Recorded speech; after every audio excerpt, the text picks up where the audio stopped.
meskipun entah karirnya nanti menjadi apa, tapi agriculture is the first expert. Bentar, ulang lagi. Halo Sobat OSIS, Halo Sobat Elitis, perkenalkan nama aku Muhammad Ilham Fadlur Rahman, bisa dipanggil Ilham. nama aku Deva Deviantina Aku dari jurusan Teknik Informatika angkatan 2019. dari jurusan Biologi semester 8. Kalau ditanya kesibukan hari ini, mungkin yang pertama dan utama itu aku lagi tugas akhir, skripsian. Ini lagi fokus untuk menyelesaikan skripsi. Kesibukan lainnya, aku saat ini lagi ikut proyek dosen terkait dengan penelitian tugas akhir yang aku jalani. Tapi selain itu juga aku sedang sambil nyambi freelance di bidang UI UX terutama untuk nambah-nambah uang jajan sih.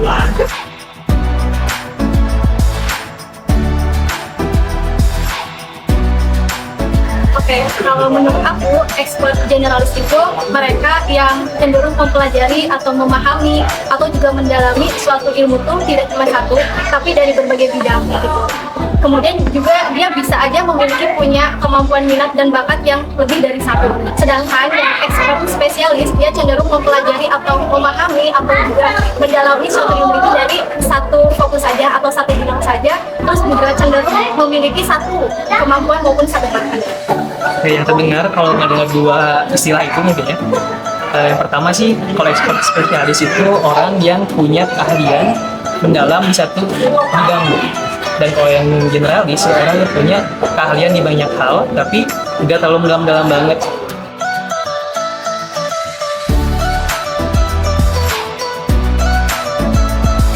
Kalau menurut aku yang lebih baik itu expert generalis sih. Sebenarnya ada tipe lain ya, namanya itu T-shape. T-shape ini orang yang dia generalis sekaligus juga spesialis. Jadi beliau itu orang yang horizontal, tapi juga vertikal. Nah, tapi kalau di antara dua itu aku pilihnya generalis. Kenapa? Karena hari ini di zaman sekarang itu kita nggak bisa nih ketika misalkan dapat tugas, terus kita kayak bilang, nggak bisa deh, itu bukan bidangnya aku. Kayaknya di zaman sekarang itu orang-orang itu bisa banyak hal, dan kayaknya yang expert generalis lebih relevan.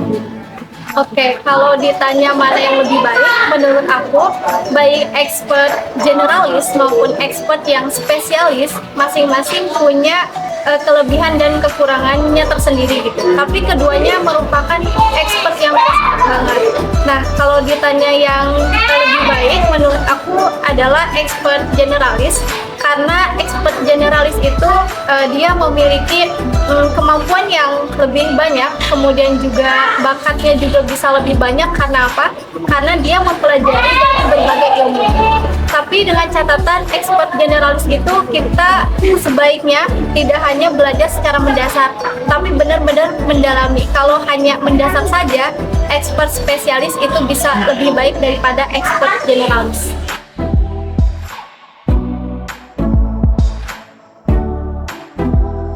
Oke, kalau diminta pilih, karena kebetulan aku melihat diri aku dulu itu lebih ke expert spesialis. Sebenarnya pilihan itu dikembalikan lagi kepada Sobat Elsis, mau expert generalis atau spesialis, tapi yang paling penting untuk memilih itu lihat kemampuan diri.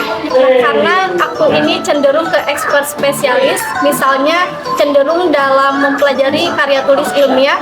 Nah, expert spesialis itulah aku lebih cenderung di sana gitu, karena berdasarkan pengalaman yang aku punya terkait dengan esai, ataupun karya tulis ilmiah, aku lebih cenderung di sana. Meskipun dulu aku pernah belajar tentang karya tulis non ilmiah, tapi saat ini yang sedang aku fokuskan adalah karya tulis ilmiah.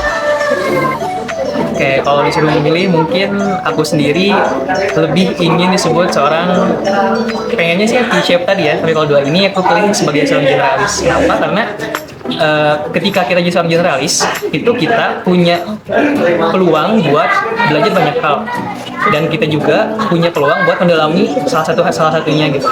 Kalau kita jadi spesialis, kita mungkin agak kesulitan buat ngejar hal-hal lain yang padahal itu juga hal yang sama-sama penting dengan hal yang kita spesialisasikan.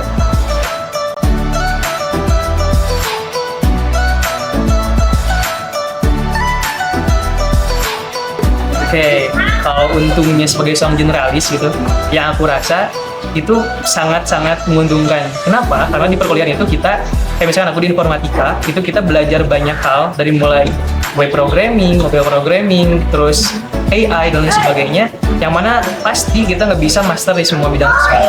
Tapi ketika kita bisa jadi generalis, minimal kita bisa dapat bare minimumnya nih. Kita standar minimumnya dapat dan dapat nilai yang bagus. Dan nanti di akhir itu kita bisa mulai mendalami apa yang kita pengen, dan hasil akhirnya itu semoga aja bisa jadi seorang yang t-shirt. Kita punya keahlian yang banyak, tapi juga punya spesialisasi di satu bidang.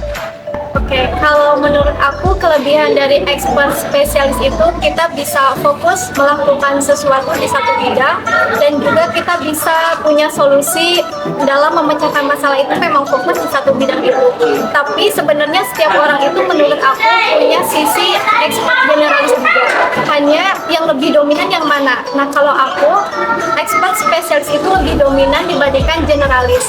Meskipun misalnya aku ini belajar esai, kemudian juga belajar KTI lainnya, tapi di sisi lain di dalam rumahnya itu esai ataupun KTI itu di dalamnya aku mempelajari tentang gimana cara nulis esai di bidang sosial, budaya, terus pertanian, lingkungan, yang pasti kan itu sifatnya general, tapi rumah besarnya itu adalah karya tulis ilmiah. Nah, kayak gitu.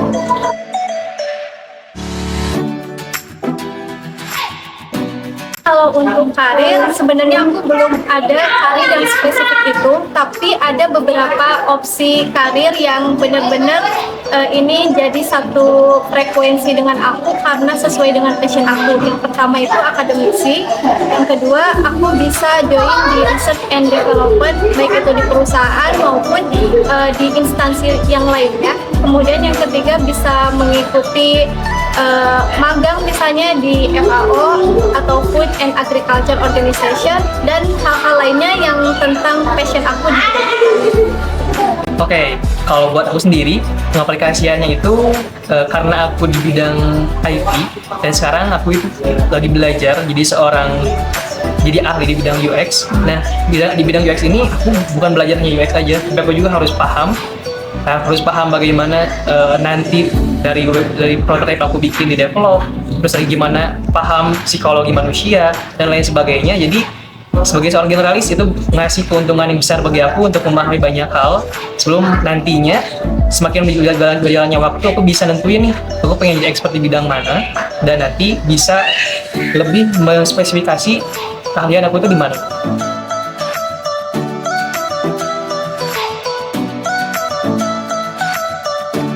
Oke, kalau bicara role model, mungkin aku banyak belajar dari Steve Jobs, salah satu pendiri Apple. Beliau ini seorang yang sangat brilian, yang punya keahlian di banyak hal. Jadi bukan hanya di bidang teknologinya aja, tapi beliau juga paham di bidang desain, paham di bidang gimana cara menyampaikan idenya dengan baik, dan lain sebagainya. Kita kalau lihat Apple, kan ada 3 kata yang berdeskripsikan. Yang pertama, itu simple, kedua mewah, ketiga mahal. Dan kalau misalnya kita lihat Steve Jobs presentasi, itu beliau nggak kayak sebagian dari kita. Kalau presentasi itu yang kopas, satu paragraf, PPT gitu ya. Tapi beliau itu cuma satu kata atau satu foto doang, dan nggak banyak ngomong, tapi setiap kalimat yang diucapkannya itu betul-betul powerful.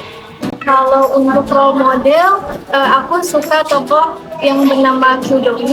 Jadi dia itu salah satu direktur dari FAO, Food and Agriculture Organization.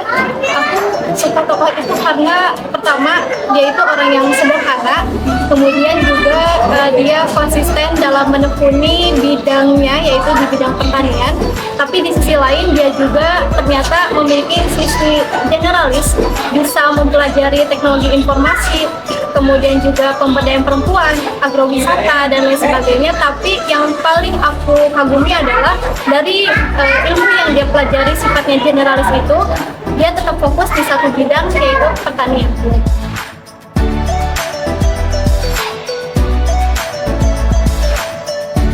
Closing statement dari aku untuk Sobat Elsis, untuk teman-teman, jangan lupa memahami, mendalami, dan mempelajari apa yang kalian lakukan dengan sepenuh hati dan juga dengan penuh cinta, karena karena dengan melakukan sepenuh hati dan penuh cinta itu, kalian bisa melakukan itu dengan enjoy, kemudian lakukan itu sebaik mungkin sampai teman-teman bisa jadi insan yang paripurna, yaitu insan yang sukses dalam merealisasikan dan menginternalisasikan expert dan spesialis atau generalis kalian di kehidupan pribadi maupun sosial. Mungkin aku mengutip dari salah satu pembangsa, almarhum Bapak Yusuf Habibie. Beliau berkata bahwa keberhasilan itu bukan milik mereka yang pintar, tapi milik mereka yang berusaha. Dan aku sepakat dengan Pak Habibie bahwa orang-orang yang berusaha itu adalah orang-orang yang bakal sukses di masa depan.